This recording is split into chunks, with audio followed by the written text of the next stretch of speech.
जैसे big stocks में discussion किया था परसिस्टेंट का और कोफोज का, कल सिटी यूनियन बैंक का डिस्कशन किया था। इसमें भी एक लेसन है।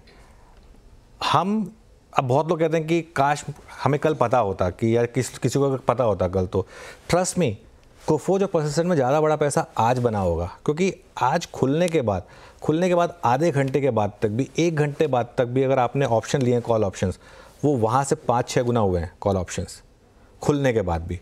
ठीक है, तो एक बार मार्केट का वर्डिक्ट आने के बाद भी सेम कल सिटी यूनियन बैंक में हो रहा, 2 रुपये के ऑप्शन खुलने के बाद 2 रुपये के ऑप्शन 6 रुपये हुए थे। तो ये मैं लोगों को हमेशा बोलता हूँ कि आप रिजल्ट देख लें, पोजीशनिंग देख लें, उसके बाद भी अगर आप रिएक्ट करेंगे ना तो आप बड़ा पैसा बना पाएंगे। खैर, अब मैं आता हूँ आपके सवाल पर।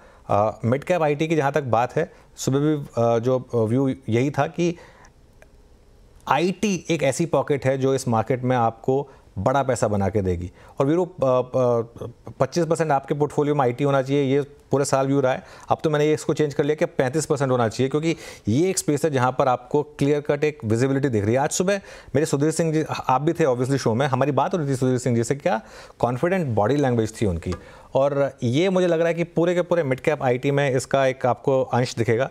आई थिंक एक चीज़ मैं और क्लियर कर देता हूँ, स्मार्ट लोगों ने टीसीएस की मैनेजमेंट कमेंट्री सुनने के बाद मिड कैप आईटी में पोर्टफोलियो बनाने शुरू कर दिए थे। हमने डिस्कशन किया भी था इसका कि एम्फेसिस, एलटीआई, माइंट्री, कोफोज, परसिस्टेंट ऐसी कंपनियों पर नज़र रखें, क्योंकि इनके नंबर्स अच्छे आ सकते हैं वीरू। तो इसके लिए मतलब मुझे फ्रैंकली हैरानी नहीं है कि ये आज इस तरीके के मूव्स आए हैं, और मुझे लग रहा है कि ये स्पेस यहाँ से आपको आगे भी इसी तरीके से मूव डिलीवर करती रहेगी। और जैसा वीरू कह रहे हैं, आज सुबह सुबह हमने इसकी चर्चा की थी बिग स्टॉक्स में।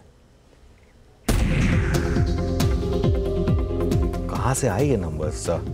Constant currency revenue growth 5% quarter on quarter, 4.3% की एक्सपेक्टेशन थी। ऐसा नहीं कि एक्सपेक्टेशन कम की थी, एक्सपेक्टेशन 4.3 की थी, लेकिन ये तो वो बात हो गई कि आप एक्सपेक्ट कर रहे हैं एक स्टूडेंट से कि 98% लाया, वो 99 ले आए।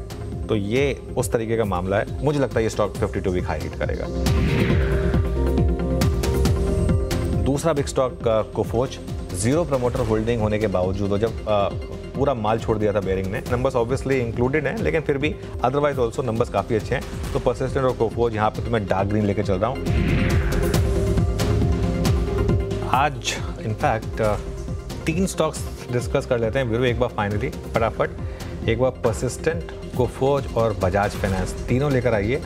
आज सुबह तीनों ही आइडेंटिफाई हुए थे कि आज के शायद स्टॉक्स ऑफ द डे में कोफोज at day high at all time high और persistent 10% at day high and all time high.